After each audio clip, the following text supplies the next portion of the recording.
When I went to university and I started studying international law, in terms of hardship clauses, what we would expect from an Italian point of view was, earthquakes or floodings or anything of that kind, but not a pandemic issue.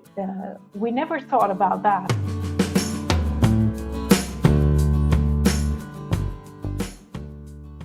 Obviously, COVID came, it hit Italy particularly bad.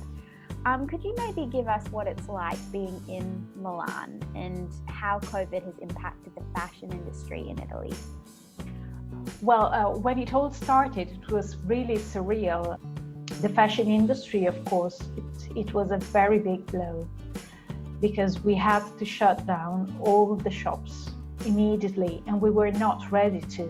And we started in Italy, but soon after we took the same measure all over Europe because it was the right thing to do, of course. We had already closed shops in China, so we were somehow prepared for what it was like, but actually we did not know to what extent.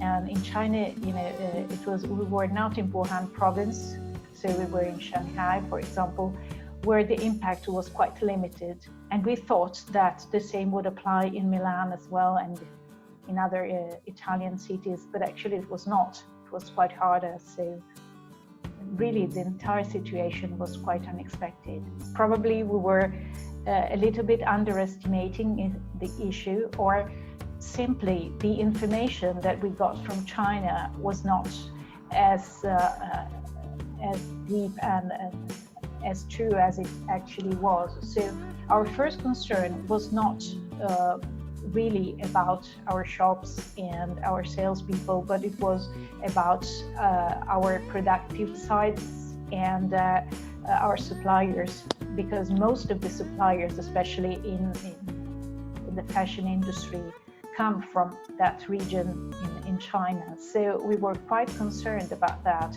And we were concentrating on how to solve that issue and how to move the actual production from China to Italy, for example, not knowing that COVID-19 was here already.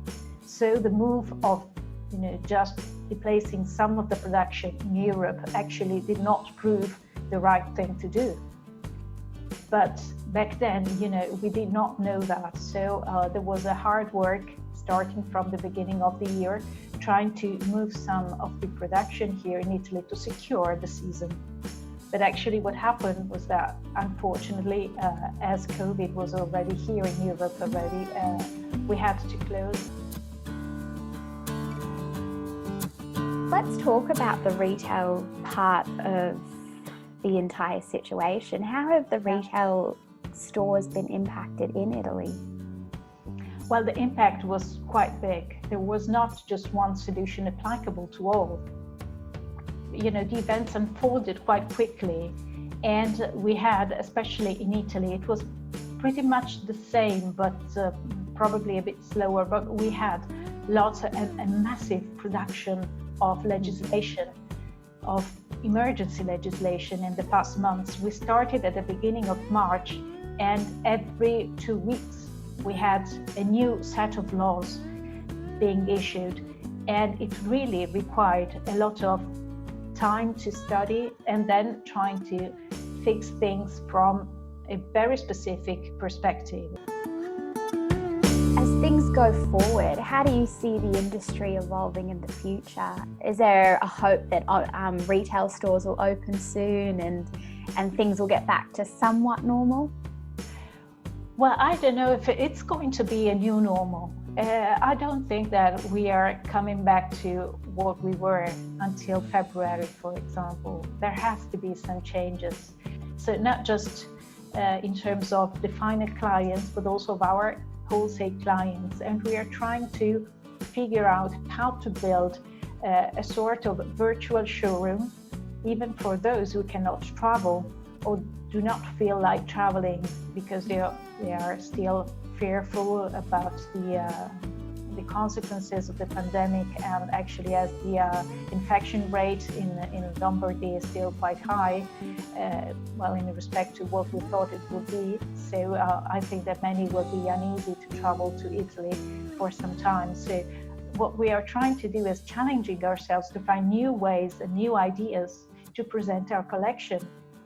And Mr. Armani started at the end of February, when actually he had a catwalk with no public, and it was broadcast online also.